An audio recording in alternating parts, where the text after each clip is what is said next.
Okay, hi there. So, just on the start, I will let you know that the title of this video is actually a clickbait. In reality, I really do love Linux and I love what it can become, but in my very own experience, it's not that great yet, and there are reasons for that. But that's in reality my first video on YouTube from a very long time, so let me talk about what this whole series will be, because this video is supposed to be one part of a whole new series on my channel. So at the start, please forgive me about that my English is actually not the greatest. I'm actually from Poland, so of course Polish is my native language, not English, but I will try my best. And I would also let you know that this whole series, considering also this video, is just made by me turning on the microphone and seeing how it goes. So there is no script and there is just me talking. I know that some people like this format, like I would want to just see how it goes too. So yeah, there will be a lot of cuts in this video, and I'm sure that it will not be the greatest one, so please forgive me about that too. And yeah, if you like Linux, you can just dislike this video, I guess. But it's up to you if you will actually consider watching this video to the end, because the only thing for me right now is that I just will try to force me to actually get this video on YouTube, because I just want to see what will be the reaction of people on YouTube, so like you watching this video right now. So yeah, let's just start. So about 4 months ago, I wanted to switch to Linux because well, this is where the big hype on Linux started, I would say. There was a lot of new videos about Linux happening, and I really consider it to be my main OS. And so I did that. I was watching videos about Linux for like 2 weeks straight. I watched probably like 60 or maybe more, all about setting up the Linux or how good it is. And I actually haven't seen a lot of negative videos about the Linux. And if they were negative, they were like jokes. My approach here is, I think, a bit more serious. So let's start with the whole story, which starts when I tried to actually just install Linux on my computer. So first I tried Ubuntu 18.04 as my main OS. Like, I tried that, and for some reason there were bugs when I was trying to install it. Like, I booted the Linux to the pen drive, but it just didn't work. I got some errors, which was pretty odd. I didn't know what was happening, so I tried the other OS, other Linux-based distribution, which was Manjaro. That was actually the main OS that I wanted to try, just because after watching some videos, I seen that it looks really great and that developers of it are also really nice people, just from videos. My whole opinion was based from the videos of other people. But yeah, like, I tried Manjaro, but I pretty much ended up with similar errors. I just couldn't install Manjaro. On the boot menu, I just tried to boot into the live OS. I'm pretty sure that this is what the name of it is, but I also got errors. You probably can see them on the screen now. I will try to find them. If there is none, well, my apology. So it just didn't work for some reason. So I reached out for the Manjaro forums, because it was actually the second OS that didn't work. And here I got quite nice response, which was very fast, from 2 developers of Manjaro, which I found incredible, that the actual OS developers actually respond to people that have trouble with actually installing the OS. So yeah, I asked them a questions, and after like a day, that was like the second day of me trying to install. I was actually sitting for like 20 hours by now, trying to figure out what's wrong. I tried a lot of sub-distributions of Manjaro. I tried KDE, XFCE, I tried Architect, and nothing worked. So at some point I said that I had RTX card, and it looks like it was the main fault of me being unable to install Linux. You see, by this time that I tried installing Manjaro or Ubuntu, RTX cards were out for like half a year, so like 6 months. And as far as I was aware, the kernel was not supporting them yet. Kernel is like the very baseline of Linux. Like every distribution is based on Linux kernel, and that's how we make a OS. We just build something on top of it, and kernel in this case dictated that I couldn't use the Linux distributions because the kernel didn't support RTX cards yet. But after another day, I got the answer that the newest version of Ubuntu might work. But before that, I also got the information that the newest version of Manjaro could also work.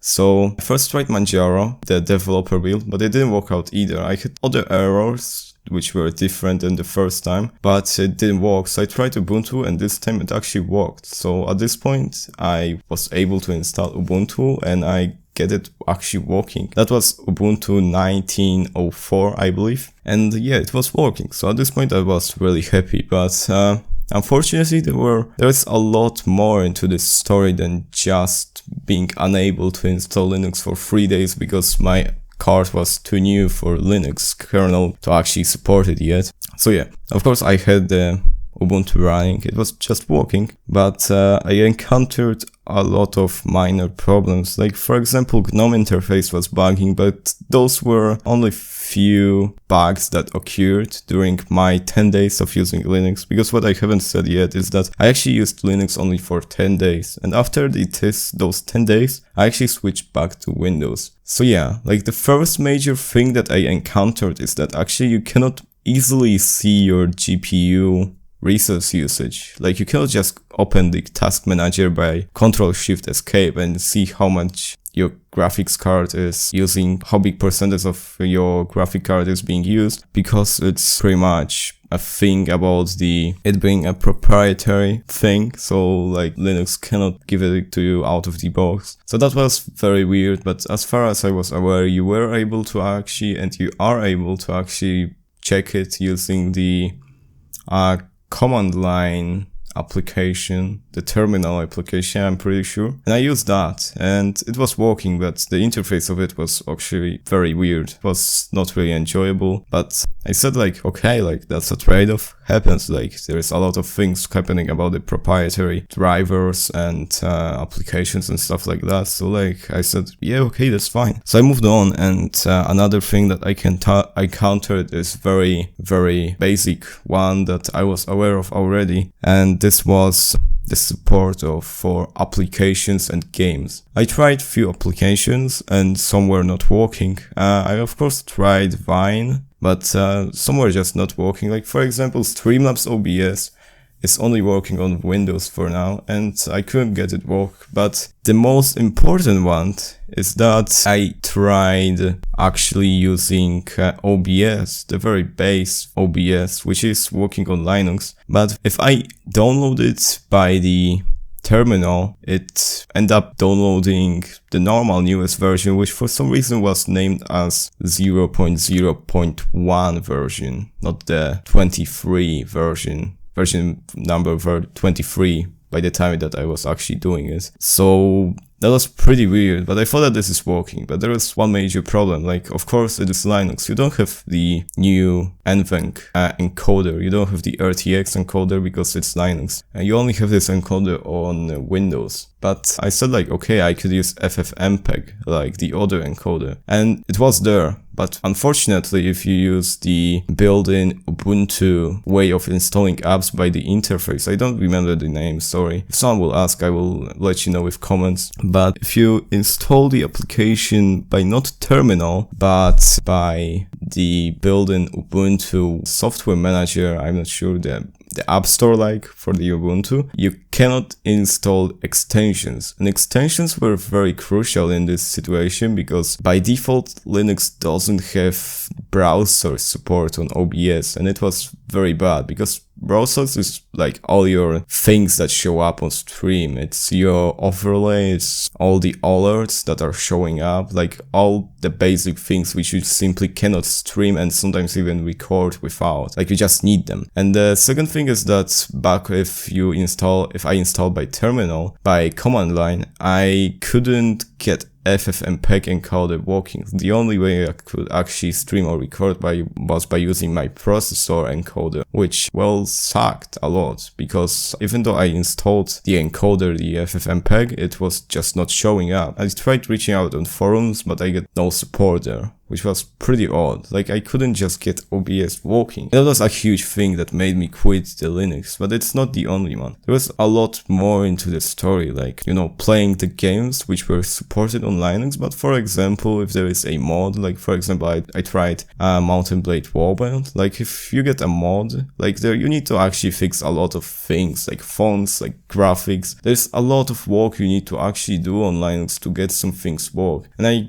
just take Mountain Blade Warband as an example. Maybe it's working on Linux, but in some cases, even if it works on Linux by default, you need to tweak some things. Like for example, Discord. On Linux, if you installed Discord, you don't actually have emojis, which is pretty crucial part of Discord if you think about it for a second. You need to install a special pack of icons, but they actually don't have colors. And that was like really weird, like pretty basic thing that it's just not working on Linux. But there's even another thing, like, you know, like I'm using the mouse of Logitech G502, and problem here was that it uses the high definition scroll. And this is also pretty basic stuff, just the mouse, but the scroll was just choppy because the Linux kernel doesn't support the smooth scroll. And which is even more funny is that the newest version of the kernel which I used supported this high definition scrolling, but it didn't work. Like, there was an option that I turned on, but it just didn't work for some reason. So like, there was just a lot of like minor or pretty big things in Linux that just made my experience really not that enjoyable. Like, I actually tried my best, I fixed a lot of things on Linux to make it work, but like after those 10 days, like just trying to fix OBS was 3 days of me not doing anything, just trying to fix OBS. Like, you know, like there's a lot of things that you just need to tweak yourself, and you need to rely on forum posts. And vast majority of times you of course will have the forum posts which will help you, because the Linux community is really amazing, and I do help if there is anything being asked for, pretty much. But sometimes we just won't find the answer, and that's very problematic. And so because of all those things that I mentioned, and plus some minor ones, and maybe something that I missed, like this whole situation was like 5 months ago, so of course I probably missed something that I just don't remember. I was holding with actually creating this video for 5 months, but yeah, like considering all the things that I just mentioned plus more, I just decided to go back to Windows, because in my opinion Linux is very good OS, and most of the distributions of Linux are really nice. But if you consider switching to Linux, you need to actually consider way more than just obvious things. There's a lot that could potentially not work, and in my opinion, Linux is great for some people, but not for everyone. If you just want things to work, just stick with Windows. I'm not talking about macOS, I never use macOS, but I just talk about Windows versus Linux. In my opinion, Windows is better than Linux, but it is probably a thing to change. Like, I would love it to change, because Linux just has better structure, the open source structure, and I just love it personally. But for now, like, Windows just works, and Linux just doesn't work in some parts, and I hope that you agree with me. So yeah, I think that by now it's a good mark to actually end the video. I can see 15 minutes of Audacity, which I record the video in now, like my voice. So yeah, like if you have anything to point out, like any criticism or anything, just write a comment. If you dislike this video or liked, you know what to do. And if you really like this format, you might subscribe. But yeah, for now it's that, I think. And thanks for watching, because if you actually survive 60 minutes of me talking to you, well, you really are procrastinating quite hardly. So yeah. Thanks for watching, and see you. Now I just need to force myself to actually, you know, just edit it and send it on YouTube. This probably will be hard, but if you watch this, it means that I actually done it. And you can expect more videos in the future if I won't be criticized like hell. So yeah, see ya.